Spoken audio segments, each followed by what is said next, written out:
6장 TCP/IP와 서브네팅입니다. 이 장의 학습 목표는 TCP/IP의 특징, IP 주소와 서브네팅, NAT에 대해서 알아보겠습니다.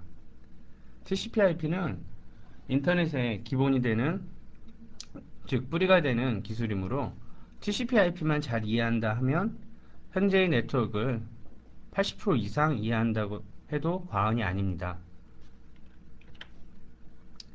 먼저 TCP/IP 모델입니다. 제1장 OSI 계층 모델을 설명할 때 TCP/IP 모델을 잠시 비교한 적이 있었죠. TCP/IP 모델은 기본적으로 1960년대 미국 국방성에서 연구해서 시작이 됐습니다. 1장에서 말씀드린 것처럼 미국 국방성에서 전쟁이 나는 경우에도 다양한 통신 수단을 이용해서 통신하기 위한 방법으로 TCP/IP가 개발이 됐고요. 그 이후에 1980년대 초에 프로토콜 모델이 공개되면서 현재 우리가 사용하고 있는 인터넷의 표준화된 프로토콜로 이용되기 시작했습니다. 그림에서 OSI 계층 모델과 비교를 해보면요. OSI 계층 모델은 7개의 계층으로 구성되어 있죠. TCP/IP는 4개의 계층으로 구성되어 있습니다. 그림으로 보면 5개 같은데요. 정확히 4개입니다. 첫 번째 응용 프로그램 계층, 트랜스포트 계층, 네트워크 계층, 그 다음 이 2개의 계층이 합쳐져서 네트워크 액세스 계층입니다. 그래서 대응되는 OSI 모델과 대응되는 관계를 꼭 기억해 주시기 바랍니다. 즉 OSI 계층 모델의 표현 계층과 세션 계층은 TCP/IP 모델에서는 모두 응용 프로그램에 포함이 된다. 그리고 OSI 모델의 데이터 링크 계층과 물리 계층도 네트워크 액세스 계층으로 포함이 된다는 것을 기억해 주시기 바랍니다.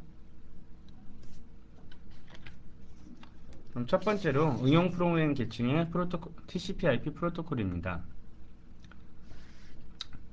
TCP/IP는 응용 프로그램에서 파일 송수신, 메일 송수신, 원거리 접속, 망 관리 등의 서비스를 제공하게 됩니다.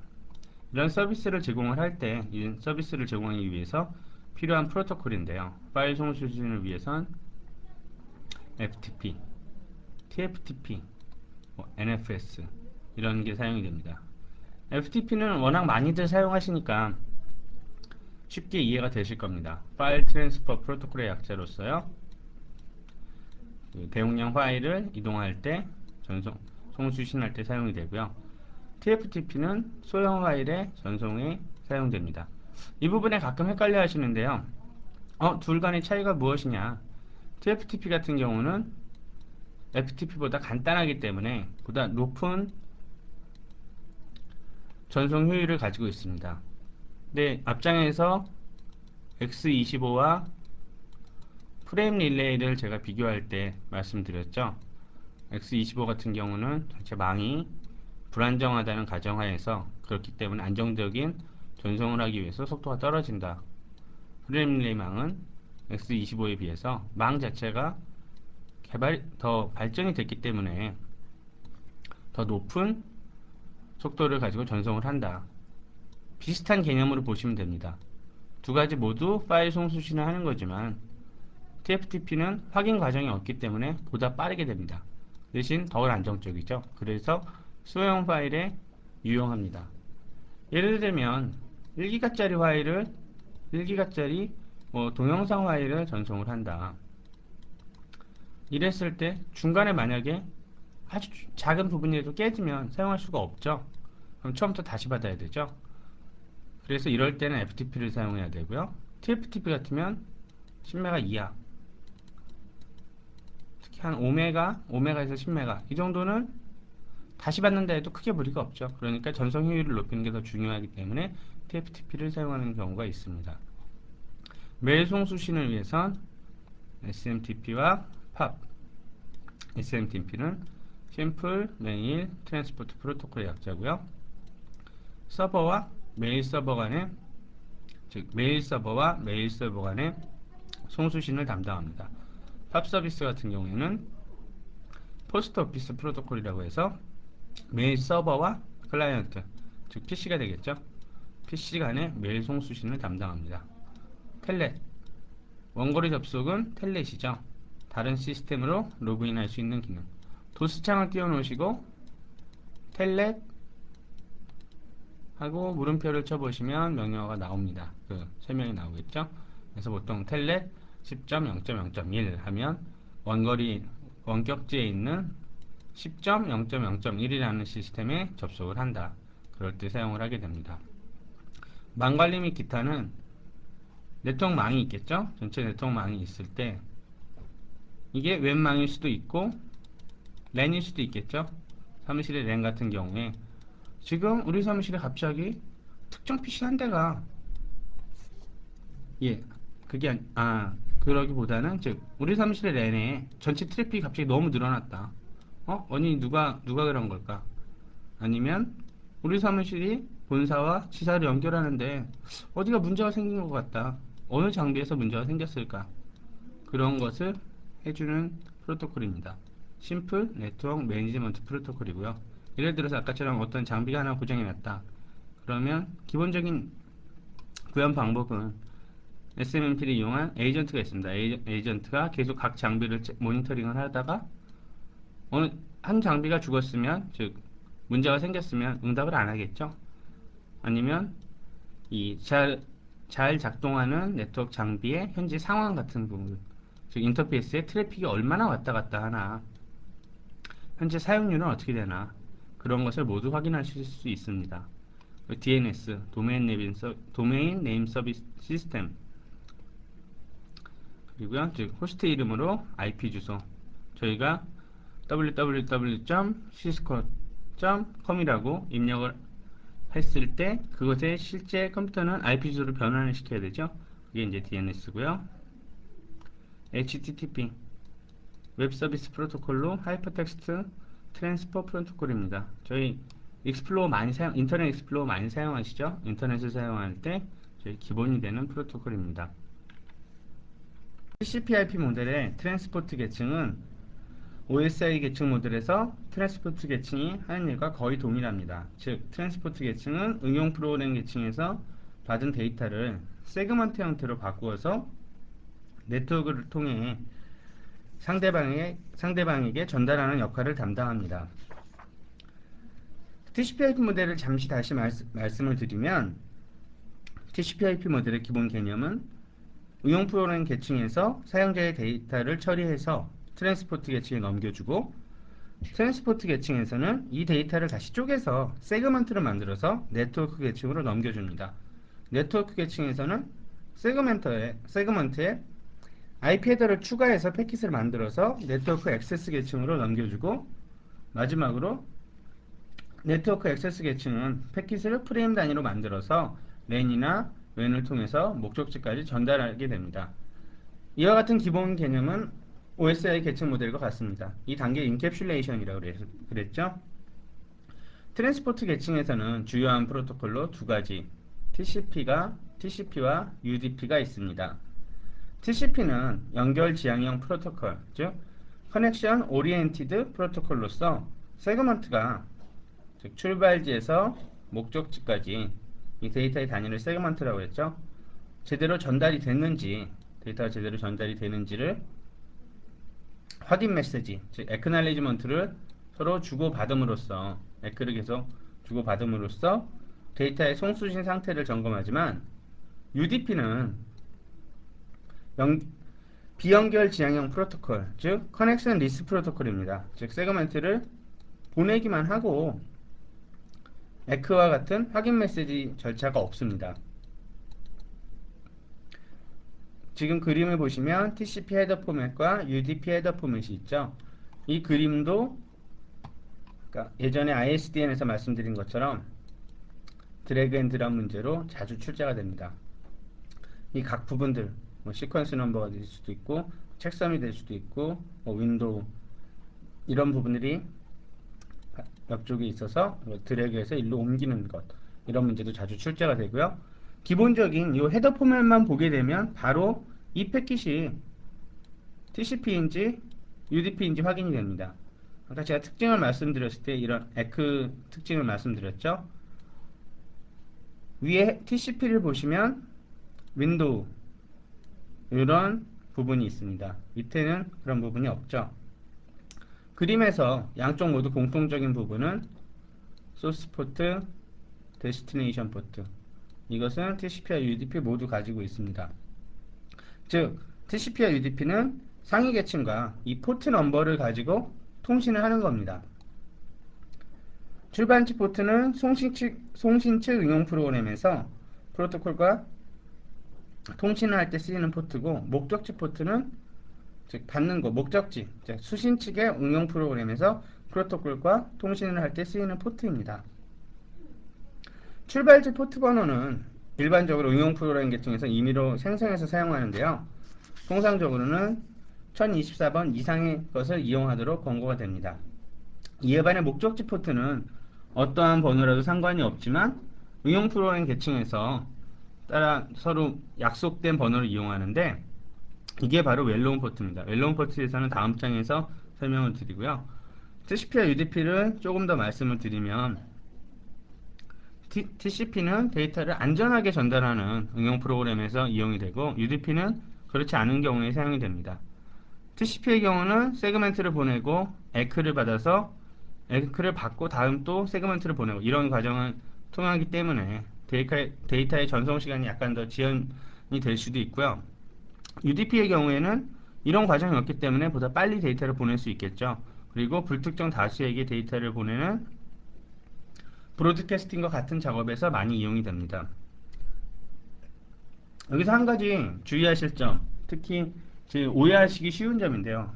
제가 이렇게 많은 책들이 그냥 이렇게만 설명을 하고 끝내기 때문에 그러면 TCP는 안정적이고 UDP는 불안정적이다, 그러면 TCP가 좋은 게 아니냐, 이렇게 이해를 하시는 분들도 있습니다. 그렇지만 그거는 커넥션 오리엔티드나 커넥션 리스나 이런 특징의 차이일 뿐이지 나름대로의 장단이 있는 거죠. 그리고 사용 목적에 따라서 적합한 곳이 있고 적합하지 않은 곳이 있고 이런 것이기 때문에 어느 게 좋다 나쁘다가 아니라 말 그대로 TCP와 UDP의 그 차이가 있다, 프로토콜의 차이가 있다, 이렇게 이해하시는 편이 보다 정확한 이해 방법입니다. 다음은 그 웰로운 포트입니다. 좀 전에 말씀드린 어떤 약속된 포트, 목적지 포트에는 그 응용 프로그램 계층에 따라서 약속된 번호를 이용한다고 말씀을 드렸죠. 그 정확한 번호, 그 포트 번호입니다. 이 포트 번호도 바로 외표현시켜서, 이거 같은 경우에는 이해가 아니라 암기가 필요하죠. 만약에 시험 문제에서 80번 포트가 뭐냐 이렇게 물어볼 수도 있습니다. 월드와이드 웹의 www의 포트 넘버는, 그러면 사실 www 같은 경우는 좀 흔하기 때문에 쉽게 기억을 하십니다. 보통들 많이 들어보는 거니까 그냥 80 이런 식으로 하고, 뭐 이제 유명한 거라고는 FTP나 텔넷 이런 거 워낙 많이 쓰이죠. 20번, 뭐 21번, 또 많이 쓰이는 게 뭐 DNS 53번. 그렇지만 시험에서는 평소에 잘 신경 써서 안 봤던 부트TP나 시스로그, 뭐 NTP 이런 부분에서 123번, 뭐 514번 좀 생소하죠. 지금 요 화면에 있는 14개 요거는 반드시 기억 전체를 다 충분히 숙지를 하셔가지고 어느 번호가 나오더라도 헷갈리지 않게 그렇게 꼭 외워두시기 바랍니다. 다음은 TCP의 제일 중요한 두 가지 특성 중에 하나인 TCP 3웨이 핸드쉐이크입니다. 3웨이 핸드쉐이크는 기본적으로 예전에 그 PPP를 설명할 때 한번 나온 적이 있죠. 뭐 2웨이 핸드쉐이크다, 즉 주고 받는 거다. 챗 같은 경우엔 주고 받고 주고, 3웨이 핸드쉐이크를 쓴다, 즉 몇 단계를 서로 주고 받느냐입니다. TCP의 3웨이 핸드쉐이크는 연결 수립을 위해서 사용됩니다. 이게 제일 키워드인데요. 좀 요 다음 장에 나올 윈도잉과 핸드쉐이크 이 부분을 헷갈리지 말으셔야 됩니다. 3웨이 핸드쉐이크는 TCP의 연결 수립을 위해서 사용되고 TCP의 윈도잉은 흐름 제어를 하기 위해서 사용이 됩니다. 이 점 꼭 기억하시고요. 지금 한번 보시면 TCP 요 세그먼트에는 시퀀스 번호가 있죠. 그러니까 즉 이쪽 호스트 A에서 이쪽 PC가 될 수 있고 또 라우터가 될 수도 있죠. 출발지에서 목적지까지 세그먼트를 보낼 때는 시퀀스 번호, 즉 순서가 있습니다. 차례대로 번호를 그대로 붙인다는 거죠. 1, 2, 3, 4, 5 뭐 이런 식의 순차화된 시퀀서란 순서가 있다는 겁니다. 그래서 그림을 보시면 그림에서 호스트 A가 호스트 B로 데이터를 보내는 과정을 보여주는 그림입니다. 호스트 A는 호스트 B의 씬 넘버 100번을 가지고 세그먼트를 보냅니다. 그러면 호스트 B는 역시 자기 씬 넘버 400번 꼭 같은 번호가 아닙니다. 이건 서로 독립된, 양쪽이 독립된 번호죠. 400번을 보냅니다. 에크를 보내는 거죠. 즉 잘 받았다. 그리고 에크 번호는 이제 101번이 되겠죠.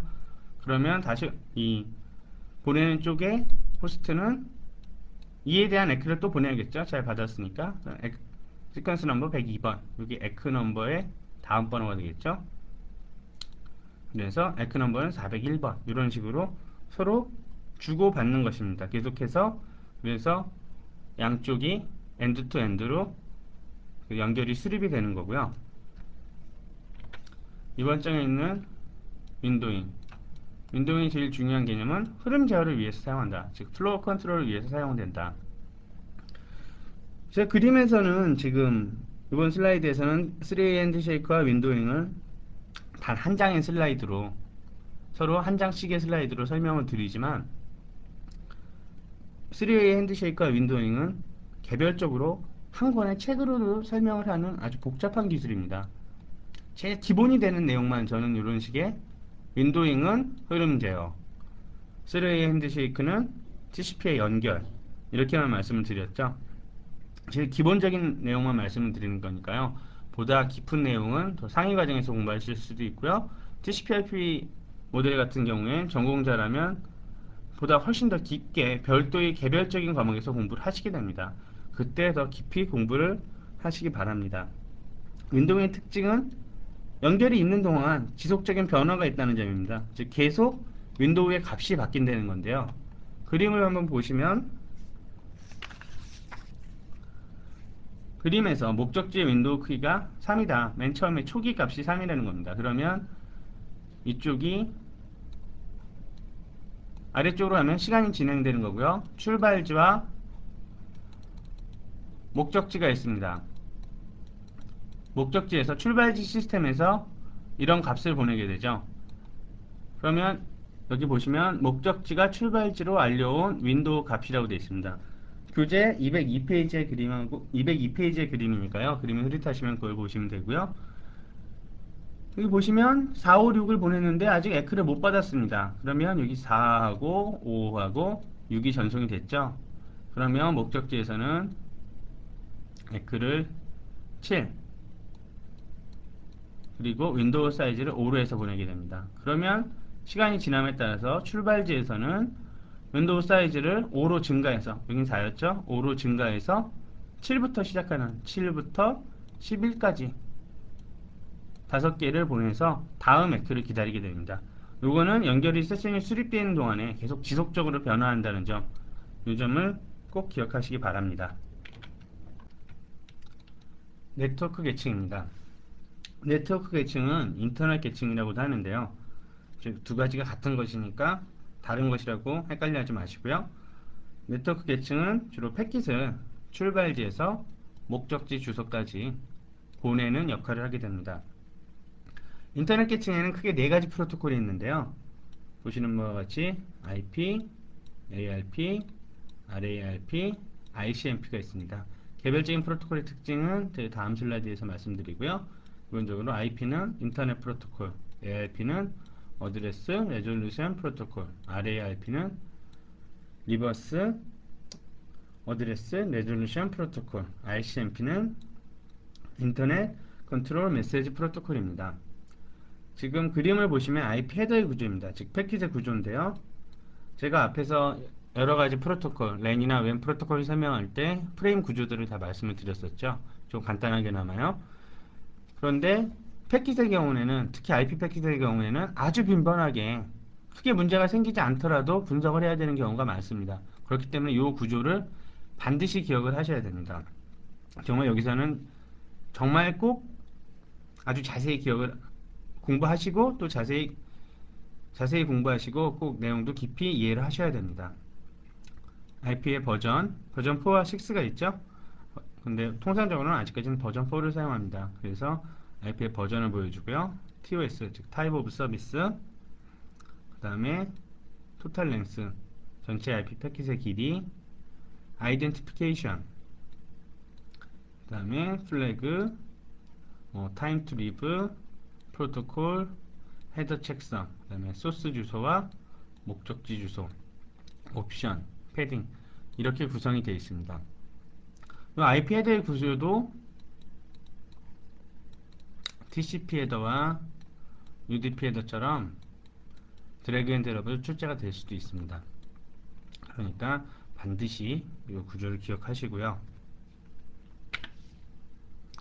실제 이제 ARP의 동작이나 ICMP 동작을 말씀드리겠습니다. ARP는 데이터의 전송을 위해서 목적지에 보시면 기본적인 개념은 바로 이겁니다. IP를 가지고 맥을 찾는 것.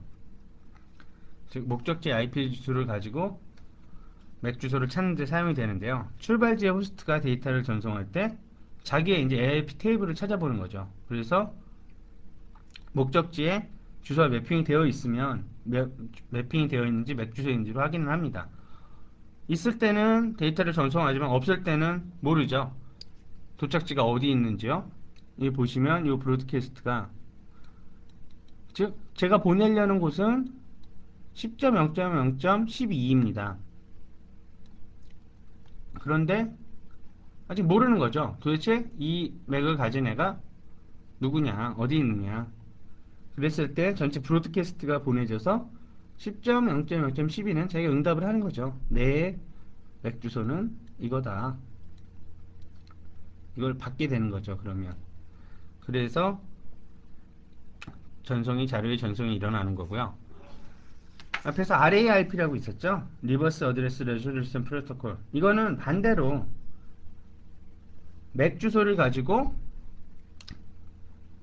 맥을 가지고 IP를 찾는데 사용이 됩니다. 두 가지 중 RARP와 ARP 중에 하나만 확실히 기억을 하시면 되죠. 어느 게 맥을 가지고 IP를 찾는 거냐. 하나만 확실히 하시면 나머지 하는 그 반대니까요. RARP가 통상 사용되는 경우는 디스크를 가지고 있지 않은 호스트, 즉 디스크 저장 공간이 없으면 자기 IP 주소를 보관할 수가 없죠. 기억할 수가 없죠. 이럴 때 자기 IP 주소를 그 로컬 네트워크에 있는 서버로부터 받기 위해서 사용되는 프로토콜이 RARP입니다. 근데 여기서 시험에 이거는 거의 100% 출제가 되는데요. RARP와 부트TP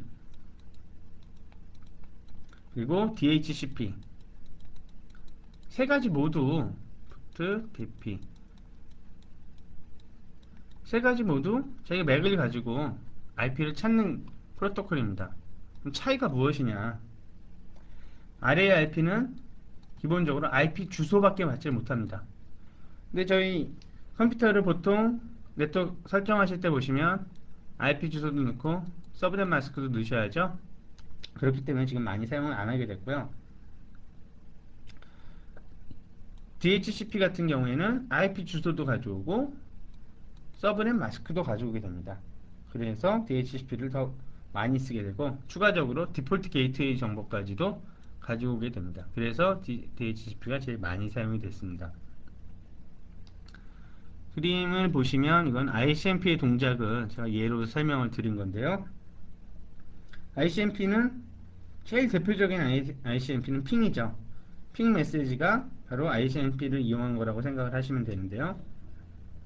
ICMP 메시지는 매우 다양한 그 뜻을 가지고 있습니다. 그 다양한 그 메시지 타입에 대해서는 다음 장에서 살펴보고요. 이번 장에서는 기본적인 동작에 대해서 살펴보겠습니다.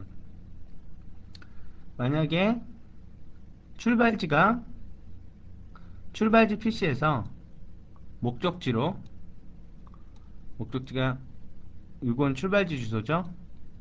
10.0.0.10 이게 출발지 주소인데 핑 10.0.10.10 이러면 여기죠.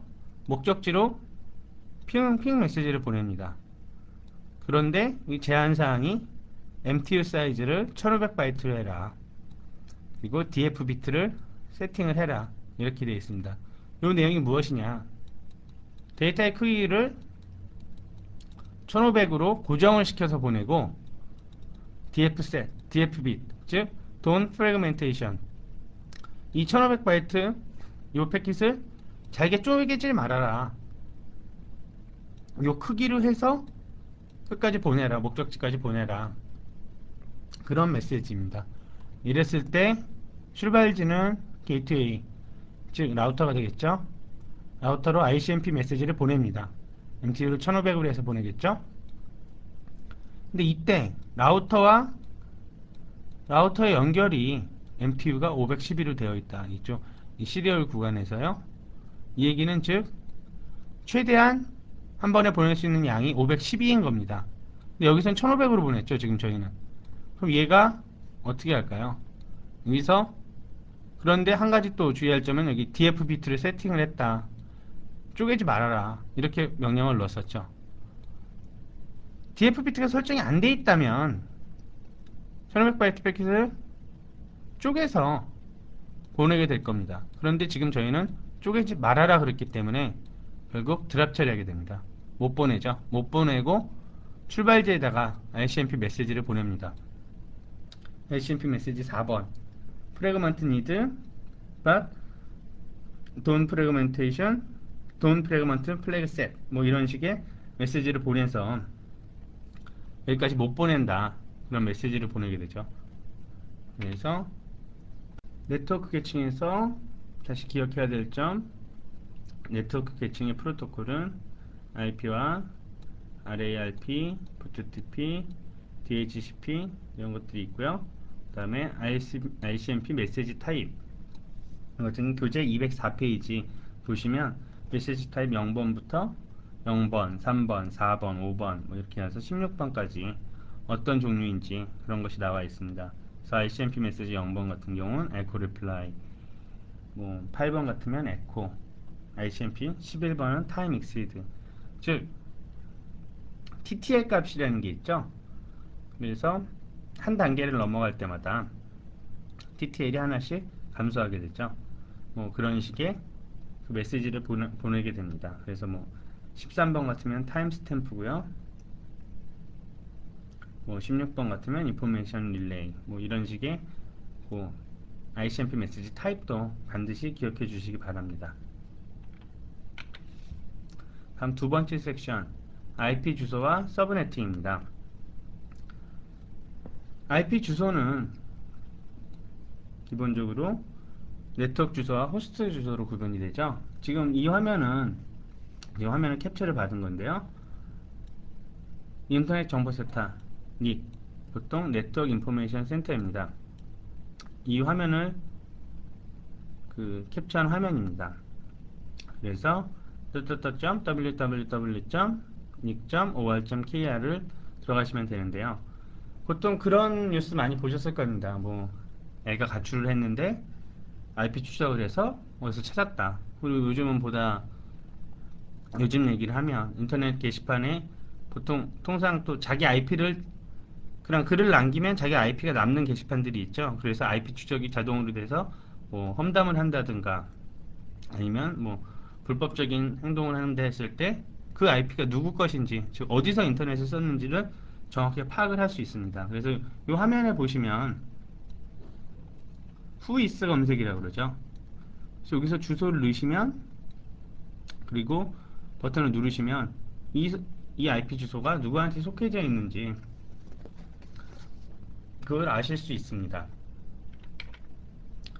다음은 클래스별 IP 주소.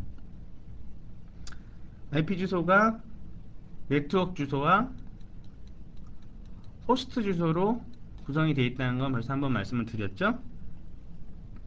전체의 길이는 그 4바이트, 즉 32비트로 IP 주소는 구분이 되어 있습니다. 그래서 x. x. x. x로 되죠. 이런 식으로 표시가 되고요. IP 주소를 표기할 때는 각 바이트 값을 10진수로 표기하는데 전체가 4바이트니까 이런 식의 4개로 바로 구분이 됩니다. 한 바이트가 나타낼 수 있는 값은 0부터 255까지고요. 각 진수는 각 자리는 10진수, 즉 요 값들은 0에서부터 255의 값을 가지게 됩니다. 아주 기초적인 건데요. 예를 들어서 10.0.0.10이다. 이건 올바른 IP 주소일까요? 제가 각 그 자리에 제한사항을 말씀드렸죠. 0부터 255까지 주소다. 그러면 정상적이죠. 근데 예를 들어서 10.0.0.256이다. 이런 주소가 있을까요? 이런 주소는 존재하지 않습니다. 즉 언제나 값들은 0부터 255까지다. 이거고요. 또 하나 혼돈하지 말으셔야 될 점. 주소는 언제나 네트워크 주소와 호스트 주소로 구분이 된다. 10.0.0.0은 네트워크 주소입니다. 즉 PC에 개별 호스트에 할당할 수 없는 주소니까요. 요 네트워크 주소는 개별 호스트에 할당할 수 없다. 네트워크를 해당 네트워크 전체를 통칭하는 거지 어떤 특정한 한 대의 호스트나 PC를 얘기하는 게 아니니까 그 점을 주의하시고요.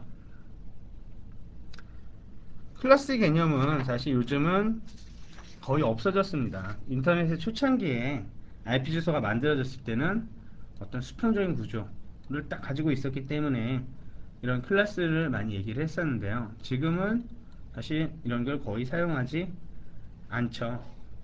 필요 없다고 보시는 게 맞습니다. 그렇지만 이제 시험엔 또 출제가 되기 때문에 꼭 요 범위들 정도는 꼭 기억을 하시고요. 클래스 A는 1부터 126까지다. 최대값이 255니까 나머지 255로 채워주시면 되겠죠. 클래스 B는 128부터 191이다. 클래스 C는 192부터 223까지다. 요 클래스 A, B, C가 실제로 저희가 사용하는 그 인터넷 IP 주소고요. 클래스 D 같은 경우에는 멀티캐스트를 위해서 사용됩니다. 즉 개별 호스트에서 누가 유일한 주소로서 혼자 쓰는 게 아니라 네트워크별로 개별 네트워크별로 할당을 해서 사용할 수 있는 주소를 얘기합니다. 클래스 E는 연구개발 R&D용 즉 리서치 앤 디벨롭먼트용으로 240부터 이런 주소가 부여됩니다.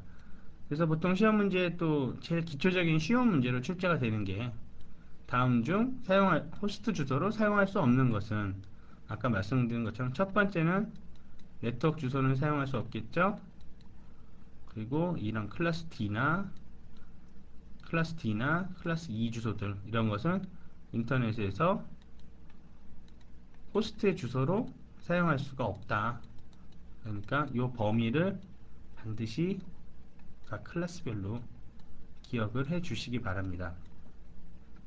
그리고 여기 전체가 같은 것 같지만 그림을 보시면 네트워크, 호스트, 호스트라고 되어 있죠. 바로 이 개념입니다. IP 주소는 네트워크와 호스트로 구성이 된다. 그래서 클래스 A의 기본 서브넷 마스크는 8비트이기 때문에 즉 10.0.0.0 네트워크는 여기서 바로 여기서 10에서 잘라진다는 거죠. 기본적으로는. 그래서 10.0.0.1하고 10. 1.0.1하고는 같은 네트워크라는 겁니다. 단 조건은 8비트 서브넷 마스크를 가질 때, 즉 여기까지 같을 때요. 그래서 네트워크 호스트 주소 클래스 B는 16비트입니다. 한 칸 늘어났죠? 네트워크 호스트 클래스 C는 24비트. 그래서 네트워크 호스트 이런 식으로 구분이 된다는 것을 기억해 주시기 바랍니다.